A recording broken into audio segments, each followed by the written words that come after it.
আব্দুল হামিদের দেশত্যাগ ও সাম্য হত্যার ঘটনা তদন্ত করে কোনো লাভ নেই, বলছেন ফারুক। ডিসেম্বরের মধ্যে নির্বাচনে বাধা কোথায়, বলছেন নজরুল ইসলাম খান। জানাবো, আওয়ামী লীগ নেতাদের টার্গেট এখন স্পর্শকাতর আন্দোলনকে পুঁজি করা। এবং সর্বশেষ জানাবো, মাহফুজ আলমকে পানির বোতল নিক্ষেপের ঘটনায় একজনকে জিজ্ঞাসাবাদ। শুনছিলেন সংবাদ শিরোনাম, এবারে বিস্তারিত। ডিসেম্বরের মধ্যে নির্বাচনে বাধা কোথায়, বলছেন নজরুল ইসলাম খান। আগামী জুন বা জুলাইয়ের মধ্যে ঐকমত্যে পৌঁছানো সম্ভব হলে ডিসেম্বরের মধ্যে নির্বাচন বাধা কোথায়, অন্তর্বর্তী সরকারকে উদ্দেশ্য করে এমন প্রশ্ন করেছেন বিএনপির স্থায়ী কমিটির সদস্য নজরুল ইসলাম খান। নজরুল ইসলাম খান বলেন, একটি দেশের সামাজিক, অর্থনৈতিক, রাজনৈতিক অস্থিরতা থাকে, তা মোকাবেলা ও সমাধানের জন্য রাজনৈতিক সরকারের বিকল্প নেই। অন্তর্বর্তী সরকার বিষয়টি বলছে, কিন্তু তাদেরকে নানাভাবে প্রভাবিত করার চেষ্টা হচ্ছে। তিনি আরো বলেন, বিএনপি পরিপূর্ণ সংস্কারের পক্ষে, তবে সংস্কার একেবারে শেষ করার বিষয় নয়, এটি অংশীজনদের মতামতের ভিত্তিতে একটি প্রক্রিয়ার মধ্যে হবে। সংস্কারের বিষয়ে বিএনপি সহ বিভিন্ন রাজনৈতিক দল প্রস্তাব দিয়েছে। আগামী জুন বা জুলাইয়ের মধ্যে ঐকমত্যে পৌঁছানো সম্ভব হলে ডিসেম্বরের মধ্যে আব্দুল হামিদের দেশত্যাগ ও সাম্য হত্যার ঘটনা তদন্ত করে কোনো লাভ নেই, বলছেন ফারুক। সাবেক রাষ্ট্রপতি আব্দুল হামিদের দেশত্যাগ ও সাম্য হত্যার ঘটনা তদন্ত করে কোনো লাভ নেই বলে মন্তব্য করেছেন বিএনপি চেয়ারপারসন উপদেষ্টা জয়নুল আবদিন ফারুক। তিনি বলেন, কাউকে আর ফেরানো যাবে না। দেশের শান্তি ও শৃঙ্খলা ফিরিয়ে আনতে এখন জরুরি অবাধ ও সুষ্ঠু নির্বাচন। সকালে জাতীয় প্রেস ক্লাবে বাংলাদেশ লেবার পার্টির এক আলোচনা সভায় এসব কথা বলেন তিনি। মানবিক করিডোর ইস্যুতে ফারুক বলেন, এই বিষয়ে সিদ্ধান্ত নেবে একটি নির্বাচিত সরকার। বর্তমান সরকারের দায়িত্ব হচ্ছে জনগণকে একটি অবাধ ও নিরপেক্ষ নির্বাচন দেওয়া। তিনি আরো বলেন, সরকারের গুরু দায়িত্ব হলো দেশের মানুষের কাছে সুষ্ঠু নির্বাচন উপহার দেওয়া। যদি তা হয়, তাহলে জুলাই আন্দোলনে শহীদদের আত্মা শান্তি পাবে। ডিসেম্বরের মধ্যে নির্বাচনে বাধা কোথায়, বলছেন নজরুল ইসলাম খান। আওয়ামী লীগ নেতাদের টার্গেট এখন স্পর্শকাতর আন্দোলনকে পুঁজি করা, দেশকে অচল করা এবং রাজনীতি, অর্থনীতি সহ সামগ্রিক পরিস্থিতি অশান্ত করে তুলতে নিত্য নতুন কৌশল বেছে নিচ্ছে এই স্যাবোটাজ লীগ। নিজেদের অপকৌশল বাস্তবায়নের সর্বোচ্চ ষড়যন্ত্রের বীজ বুনতে এরা কখনো আনসার, কখনো অটোরিকশা, কখনো বা শিক্ষক ও শ্রমিক সহ নানা গ্রুপের উপর ভর করেছে। তবে পরিস্থিতি ঘোলাটে করতে দফায় দফায় বেশি চেষ্টা চলছে শিক্ষার্থীদের আন্দোলনকে ঢুকে যৌক্তিক আন্দোলনের গতিপথ ভিন্ন দিকে ঘুরিয়ে দেওয়া। সাম্প্রতিক সার্বিক প্রেক্ষাপট বিশ্লেষণ করতে গিয়ে রাজনৈতিক বিশ্লেষকদের কয়েকজনের কাছে এমন অভিমত দিয়েছেন। তারা বলেন, পরিবেশ পরিস্থিতি বিশ্লেষণ করলে স্পষ্টভাবে বোঝা যাবে ষড়যন্ত্রকারী চক্রটি সরকারকে বিপদে ফেলতে প্রতিটি আন্দোলনকে বেছে নিচ্ছে। আন্দোলনের যৌক্তিকতা থাকুক বা না থাকুক, তারা সেখানে কৌশলে তাদের লোকজনকে ঢুকিয়ে দিচ্ছে। উদ্দেশ্য সরকার বিরোধী বড় ধরনের বিক্ষোভের প্লট তৈরি করা। আর এক্ষেত্রে পলাতক আওয়ামী লীগের অন্যতম টার্গেট ছাত্রদের মতো স্পর্শকাতর আন্দোলনকে পুঁজি করা। অন্তর্বর্তী সরকারের গত 8 মাসের অসংখ্য আন্দোলনের গতিপথ পর্যালোচনায় এমন দৃশ্যপট বারবার ধরা পড়ছে। এই জন্য তারা মনে করছেন, যেখানে আন্দোলন সেখানে ফ্যাসিবাদের গোপন ছায়া। এই জন্য সরকার সহ দেশপ্রেমিক সবাইকে সজাগ ও সচেতন থাকতে হবে। বিশ্লেষকরা জানান, অন্তর্বর্তী সরকারের ভুল ভ্রান্তি থাকতে পারে, কিন্তু মনে রাখতে হবে সরকার ব্যর্থ হওয়ার মানেই গণঅভ্যুত্থান ব্যর্থ হওয়া।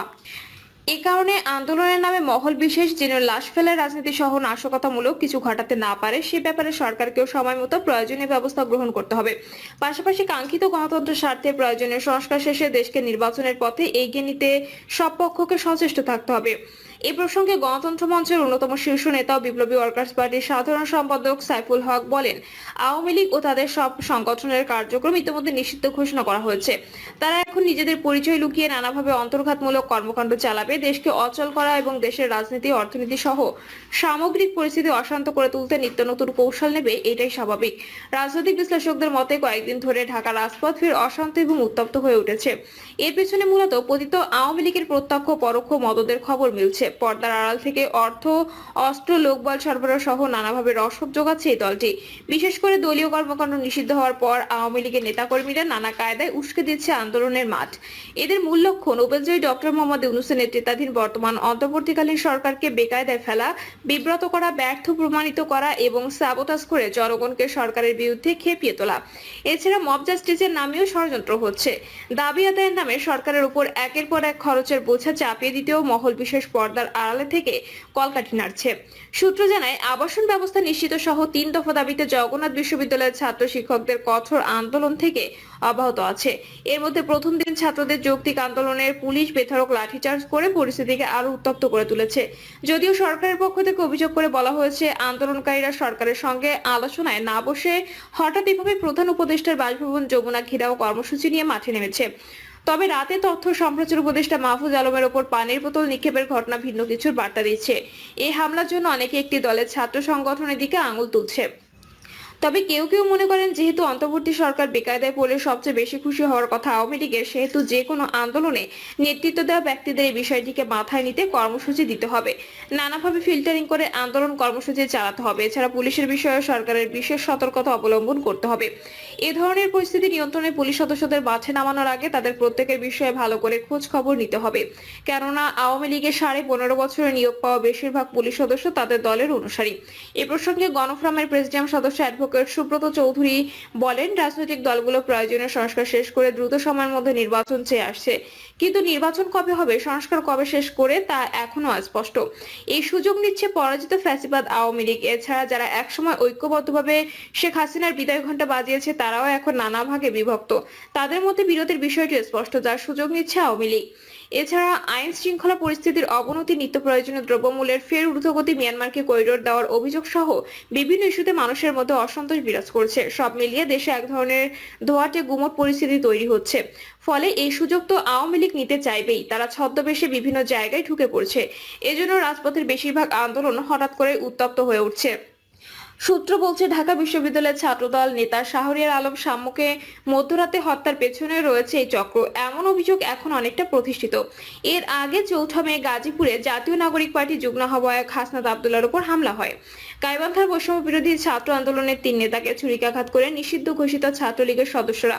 গত 8 মাসে এরকম অনেক ঘটনায় আওয়ামী লীগ, যুবলীগ ও ছাত্রলীগের সম্পৃক্ততা মিলেছে।